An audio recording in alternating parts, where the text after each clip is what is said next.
بسم اللہ الرحمن الرحیم۔ پنجاب پولیس ٹیلی کمیونیکیشن خوشاب کے مایہ ناز آپریٹر ملک ریاض احمد سپرا کی ریٹائرمنٹ پر جوہر آباد میں شاندار الوداعی تقریب منعقد ہوئی، جس میں ڈسٹرکٹ وائرلیس کنٹرول آفیسر ملک نور محمد آوان، جملہ سٹاف ممبران اور ملک ریاض احمد سپرا کے بیٹوں نے شرکت کی۔ تقریب کا آغاز حافظ نگاہ حسین نے تلاوت کلام مجید سے کیا، جس کے بعد ملک محمد عمران ریاض سپرا نے نعت رسول مقبول صلی اللہ علیہ وآلہ وسلم پیش کی۔ پروقار تقریب کی کمپیئرنگ ریڈر وائرلیس کنٹرول مشتاق حسین خان نے کی۔ اس موقع پر راجہ شہزاد اکرام، ملک فرحت جاوید، ظہیر عباس اور سجاد حسین ڈھڈی سمیت جملہ احباب نے ملک ریاض احمد سپرا کی محکمانہ خدمات کو بے حد سراہا، تحائف دیے اور یادگاری شیلڈ پیش کرتے ہوئے دعاؤں کے ساتھ رخصت کیا۔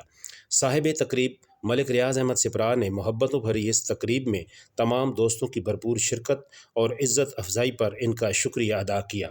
آخر میں تمام دوستوں کی خدمت میں خوبصورت ضیافت پیش کی گئی۔ پاکستان پائندہ